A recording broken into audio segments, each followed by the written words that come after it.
आप सबको शालू का नमस्कार। कल की कहानी फिर आज आगे ले जाएंगे। शादी हो गई और मैं ट्रेन में बैठ के दिल्ली आ गई। दिल्ली पहुंचने के बाद सब कुछ नया नया, सब कुछ। भारत की राजधानी जो हम इतने दिनों से किताबों में देखते थे, दिल्ली दिल्ली दिल्ली, भारत की राजधानी कौन सी है? दिल्ली।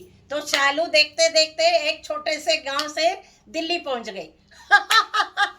उसके बाद बहुत कुछ नया, घर चले गए और वहाँ लोधी कॉलोनी में F37 नंबर था। F37 में एक हमारी ओनर थी, पंजाबी, अकेली थी और उसने 2 कमरे हमें किराए में दिया था। तो वो छोटे से घर में मैं पहुंच गई। अब खानापुर जैसे गांव में बिल्कुल खुली हवा और खुले मकान, घर के सामने पेड़, पीछे कुआं और मतलब अलग सा ही माहौल। नदी, घर के सामने नदी, एक मंदिर, बहुत बड़ा मंदिर था और आस पड़ोस में सब लोग मतलब एक दूसरे को जानने वाले। तो ऐसे माहौल से मैं एकदम दिल्ली, और वो भी लोधी कॉलोनी में गवर्नमेंट क्वार्टर्स, बहुत ऊंचे ऊंचे क्वार्टर्स थे और उस क्वार्टर में सबसे ऊपर वाले फ्लोर में हमें रहने को मिला था। उसके बाद गर्मी बहुत, मेरे को तो पता ही नहीं कि भाई दिल्ली का माहौल ऐसा है या क्या। तो फिर वहाँ जाने के बाद एक तो वेदर चेंज हो गया, बहुत गर्मी, जून की गर्मी, ऊपर से क्या वो भाषा अलग, सब लोग हिंदी बात करने वाले। उसके बाद खाना पीना अलग, मतलब सब कुछ अलग था। बाहर मार्केट में मेरे को भेजते नहीं थे कि नहीं नहीं यहाँ दिल्ली में पता नहीं कैसा है, तुम मत जाना, अकेली मत जाना, वो आ जाएंगे ऑफिस से तो उसके साथ चले जाना। तो मैं तो खुली हवा में घूमने वाली लड़की थी, वहाँ जाके बंदिश से लगने लग गई। और उसके बाद छत पे सोने जाते थे।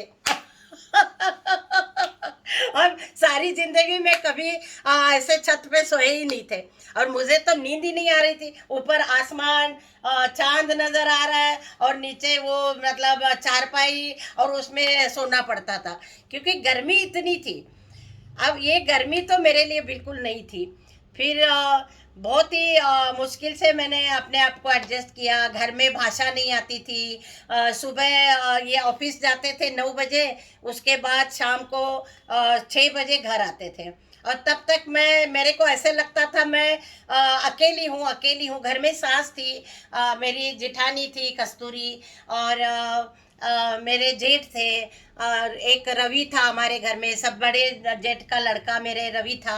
तो इतना लोग, आनंद था हमारा, छोटा था आनंद, 1 साल का था। लेकिन इतने लोग होने के बावजूद भी मुझे वो भाषा प्रॉपरली बोलना नहीं आता था। तो मुझे अकेली अकेली फीलिंग होने लगी थी। तो मैं इंतज़ार करती थी कि कब वो ऑफिस से आएंगे और कब मैं मतलब फ्री हो जाऊंगी। तो मैं इनके ऑफिस जाने का इंतज़ार करती, फिर मैं सो जाती थी। सो जाती थी और सो के फिर मैं आराम से मतलब मेरी सास उठाते, उठो भाई खाना खा लो, शालू खाना खा लो, फिर शाम को ही आके उठाते थे। मतलब बहुत ही एडजस्ट होने में बहुत टाइम लग गया। उसके बाद कुछ दिनों बाद ऐसे लगा अरे मैं अकेली हो गई, सास के साथ भी क्या बात करें। वो तो कन्नड़ में बात करती थी लेकिन जल्दी जल्दी कन्नड़ा बात करना नहीं आता था। फिर जैसे वो ऑफिस से जाती थी तो मैं रोने लग जाती थी कि मैं अकेली हो जाऊंगी, आप ऑफिस मत जाओ। लेकिन ऑफिस तो जाना ही था, गवर्नमेंट नौकरी थी। फिर मैं क्या करती थी, वहाँ गवर्नमेंट क्वार्टर्स में बहुत बड़े बड़े टॉयलेट्स होते हैं, वहाँ जाके बैठ जाती थी। ऑफिस में वो चले गए, बाय बाय किया और जाके टॉयलेट में बैठ के रोती रहती थी, रोती रहती थी। मैं क्या करूं अभी, क्या मतलब ऐसा लगता था कि मैं कैसे बात करूं, अभी अंदर जाऊंगी, क्या काम करना है क्या नहीं, कैसे बात करूंगी इनके साथ। तो खूब रोती थी अकेली, मैं कहाँ आ गई, कहाँ आ गई, ऐसे लगता था। मैं मतलब बहुत ही अकेलापन, जैसे मेरा पति को छोड़ के कोई और है ही नहीं, ऐसे लगता था। लेकिन धीरे धीरे एडजस्टमेंट तो हो गई।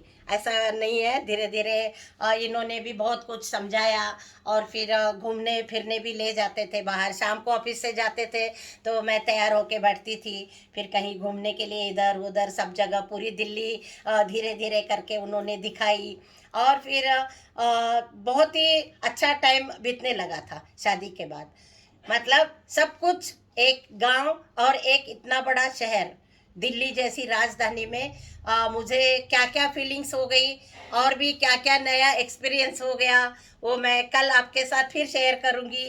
तब तक के लिए नमस्कार, धन्यवाद।